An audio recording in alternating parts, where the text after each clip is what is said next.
প্রধানমন্ত্রী তারেক রহমানের পটিয়াদি সফর উপলক্ষে পিরিজপুরে বিএনপির কর্মী সমাবেশ। শফিকুল ইসলাম, বাজিতপুর, কিশোরগঞ্জ। প্রতিনিধি, প্রধানমন্ত্রী ও বিএনপি চেয়ারম্যান তারেক রহমানের আগামী ১৬ আগস্ট ২০২৬ পটিয়াদি সফর সফল করার লক্ষ্যে কিশোরগঞ্জের বাজিতপুরে কর্মী সমাবেশ অনুষ্ঠিত হয়েছে। শনিবার বিকেল ৪টায় পিরিজপুর ইউনিয়ন বিএনপির উদ্যোগে স্থানীয় হাইস্কুল মাঠে এ সমাবেশ অনুষ্ঠিত হয়। ডা. মো. আব্দুর রশিদের সভাপতিত্বে এবং মো. কবির হোসেন ও আশরাফুল ইসলামের যৌথ সঞ্চালনায় সমাবেশে প্রধান অতিথি হিসেবে বক্তব্য রাখেন বাজিতপুর নিকলী আসনের ধানের শীষের মনোনীত প্রার্থী সৈয়দ এহসানুল হুদা। প্রধান অতিথির বক্তব্যে সৈয়দ এহসানুল হুদা বলেন, আগামী ১৬ আগস্টের মহাসমাবেশ সফল করতে হলে দলীয় নেতাকর্মীদের ঐক্যবদ্ধভাবে কাজ করতে হবে। বিএনপির আদর্শ প্রতিষ্ঠা ও জনগণের প্রত্যাশা বাস্তবায়নে সবাইকে নিষ্ঠার সঙ্গে দায়িত্ব পালন করার আহ্বান জানাচ্ছি। সমাবেশে বিশেষ অতিথি হিসেবে বক্তব্য রাখেন বাজিতপুর পৌর বিএনপির সভাপতি এহসান কুফিয়া, উপজেলা বিএনপির সাবেক সহ-সভাপতি কাইয়ুম খান হেলাল, সাবেক সিনিয়র যুগ্ম আহ্বায়ক হাজী কাজল ভূঁইয়া, কিশোরগঞ্জ জেলা যুবদলের সহ-সভাপতি অ্যাডভোকেট শাহ আলম এবং জেলা যুবদলের সহ-সভাপতি কাজী মোহাম্মদ এমদাদুল ইসলাম কোহিনুর। সমাবেশে পিরিজপুর ইউনিয়ন বিএনপি ও বাজিতপুর উপজেলা বিএনপির অঙ্গ সহযোগী সংগঠনের সর্বস্তরের নেতৃবৃন্দ উপস্থিত ছিলেন। বক্তারা আগামী ১৬ আগস্টের কর্মসূচি সফল করতে সর্বস্তরের নেতাকর্মীদের সক্রিয় অংশগ্রহণ নিশ্চিত করার আহ্বান জানান।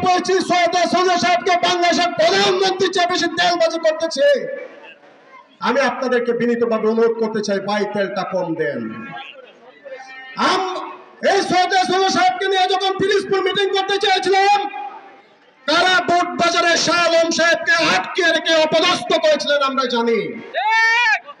এই পিরিজপুরে যখন আমরা সমাবেশ করতে চেয়েছিলাম, তারা নামাজের ওসিলায় আজাদের ওসিলায় এসে আমাদের মিটিংকে থামিয়ে দিয়েছিলেন আমরা জানি।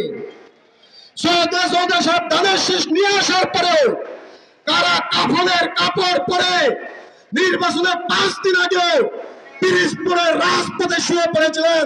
তারা সাহেবকে বাপদাদার ১৪ গোষ্ঠী তুলে অপমান করেছিলেন, সেগুলো আমরা জানি। তারপরে আপনাদেরকে আমরা স্বাগতম জানাই। আসুন, আপনারা দীর্ঘদিন ধানের শীষের পতাকা তুলেছিলেন, ফ্যাসিবাদের বিরুদ্ধে আন্দোলন সংগ্রাম করেছেন। এটা অত্যন্ত দুঃখের বিষয়, বিএনপি নামদারি কিছু সুবিধাবাদী এবং মুনাফালোভী এবং বেঈমানদের কারণে আমার ছোট ভাই আশরাফ বলে গেছেন, মিনিমাম আমরা একজন প্রতিমন্ত্রী হারিয়েছি। আমি জনাব সৈয়দ এহসানুল হক হুদা ভাইয়ের কাছে বিনীত অনুরোধ করব, মাননীয় প্রধানমন্ত্রীর সাথে যোগাযোগ করে বাজিতপুর নিকলীর কমিটি নিয়ে যে সংশয় এবং যে বক্তব্য বিরাজ করছে, এই দশা উত্তরণের মাধ্যমে আপনি আবার বাজিতপুর নিকলীতে আমাদের নেতা জনাব তারেক রহমানের মনোনীত নেতা হিসেবে আবির্ভূত হবেন, সেই আশা এবং প্রত্যাশা ব্যক্ত করে সকলকে ধন্যবাদ। আজকের সমাবেশের উপস্থিতি আপনার সফলভাবে সম্পূর্ণ করার জন্য উপস্থিত হয়েছেন, সেজন্য আপনাদের প্রথম কৃতজ্ঞতা জানাচ্ছি। আমরা গতকাল একটি সামাজিক যোগাযোগ মাধ্যমে দেখতে পেয়েছি, বয়স্ক নেতা প্রশ্ন করছেন সেই সমাবেশকে নিয়ে, কারা সমাবেশ করছে, কিশোর কর্মী সমাবেশ, উনি বিএনপির কে প্রশ্ন করেছেন।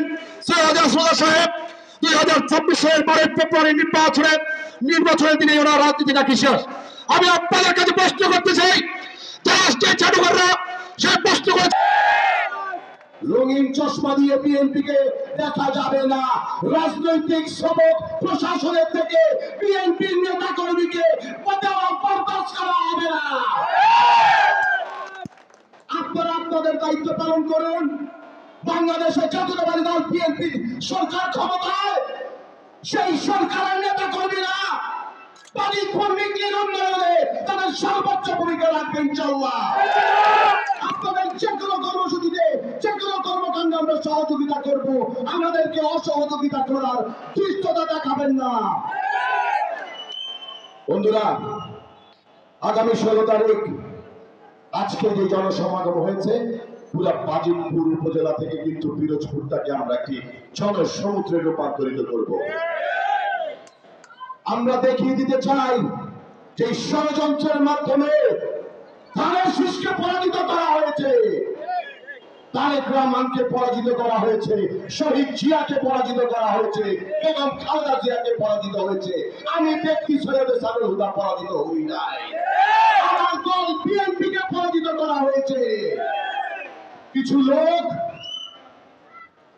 কাজল ভাই বলেছেন, ওই কিছু টাকার লোভে ব্যক্তি স্বার্থ হাসিলের জন্য তারা ব্যক্তি পূজা করেছে। আমরা ব্যক্তির চেয়ে দল বড়, আমরা দলের রাজনীতি করি। আমরা দেখিয়ে দেব সাংগঠনিক ভাবে শক্তিশালী হয়ে বাজিতপুর নিকলি বিএনপির ঘাঁটি ছিল এবং সেই ঘাঁটি আমরা পুনরুদ্ধার করব ইনশাআল্লাহ। আগামীতে ইউনিয়ন পরিষদ নির্বাচন আসছে, পৌর নির্বাচন আসছে, আমাদের কমিটি হবে ইনশাআল্লাহ। আপনারা যারা এতদিন আপনাদের এই দলের প্রতি যে কমিটমেন্ট সেটা দেখিয়েছেন, সেই সমস্ত নেতৃবৃন্দকে মূল্যায়নের সময় এসছে। কিন্তু এখন যারা যোগ্য, যারা ত্যাগী, যারা দলের সিদ্ধান্ত মেনে দলের ইলেকশন করেছেন, এখনো দলের প্রতি অনুগত আছেন, তাদেরকে দিয়েই তো বিএনপির কমিটি হবে নাকি?